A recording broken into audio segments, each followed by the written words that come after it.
doesn't have to go back to God. What's the problem?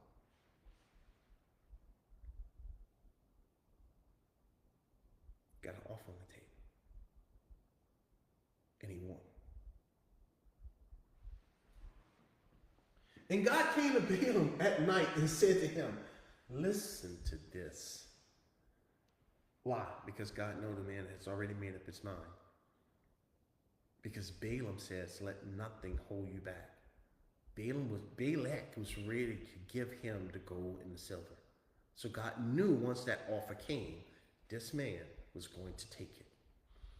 If the men come to call you, rise and go with them. You say, God changed his mind. No, friend, God didn't change his mind. God knew the sinful, wicked, deceptive heart of this wicked man. So what did God do? Did he compromise? No, God don't compromise, friend. God used it for his own glory. Yes, God used this wicked man's behavior and action for his own glory. You say, I can't believe that. Then you're not reading the book. Let me show you something. Number one, why in the world is God talking to this man if he's a sorcerer? Why is he communicating with somebody who's a false prophet? Is that the first time God ever talked to somebody like that, like Balaam? Not if you're paying attention in the book. Let's go read it. Let's finish reading this. But only, listen, so what did God do? God knew he was going to go. He says, look, all right, you're going to go. I know you're going to go.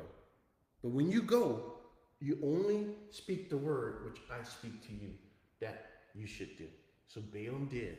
He got up and he rose, saddled his donkey, and he went with the princes of Moab. What a wicked man. All right, now watch. Have God only spoken to save people in this book? No. You got to go all the way back to Genesis. Let's go to Genesis chapter 4. Look at this, folks.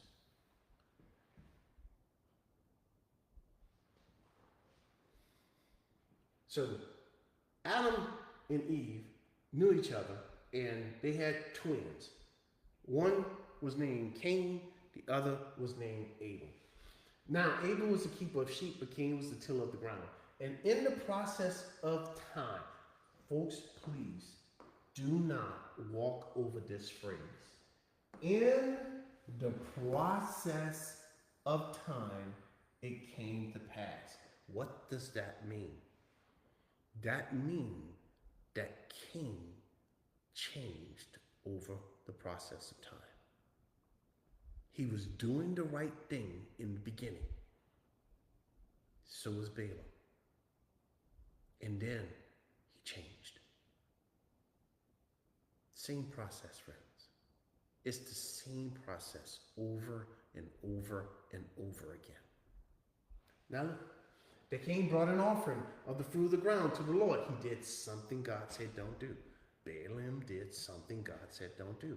Did God stop Cain from bringing this offering? Could he have stopped Cain? Yes.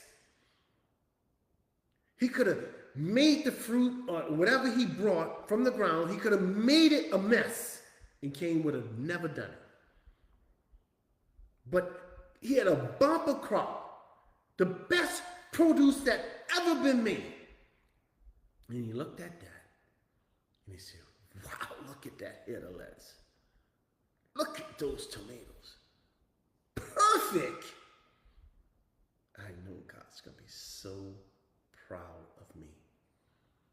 He got to be so sick of those stupid, ugly, bloody, stinking lambs. He got to be sick of that mess. I'm going to bring in some of this fresh produce. Wow, I'm going to surprise him. He's going to be so happy to receive this. Totally deceived. Abel brought exactly what God said to bring, the firstborn of the flock, of their fat. And the Lord respected Abel and his offering, but did not respect Cain. He wasn't accepted. And Cain was very angry, and his countenance fell. Why? Pride. Now listen to this. Look carefully. So the Lord said to Cain. Who did he say it to? Abel? No, man. No. He talked to Cain. And he had this conversation with Cain. Now, don't we read somewhere else in the book that the Bible says that Cain was of that wicked one? Yes, we do. Was he ever a child of God? No. But Cain brought offerings. Yes. Cain brought the right offering.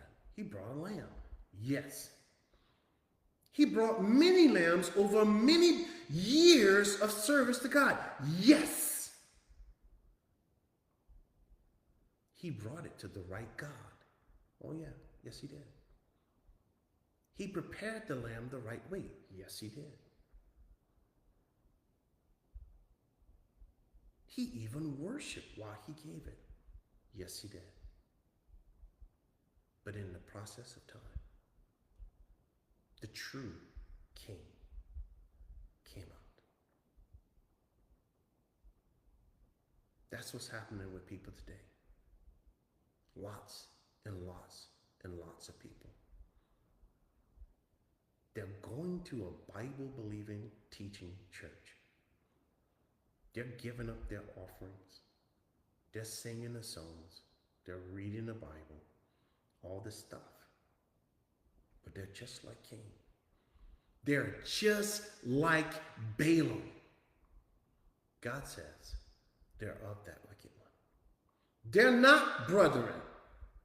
They're not love of God. They're like Cain. What was Cain? He's a murderer. He was always a murderer, friends. Was he ever a child of God? No, he was never a child of God. No. Because he was a murderer? No, friends. There's a lot of murderers in heaven right now. Want me to name a few? Moses, David, lots of them. So it had nothing to do with this. What's the point? The point is, he was of that wicked one. Was he ever not of the wicked one? No. Even while he was giving up the lamb as an offering, he was still of that wicked one.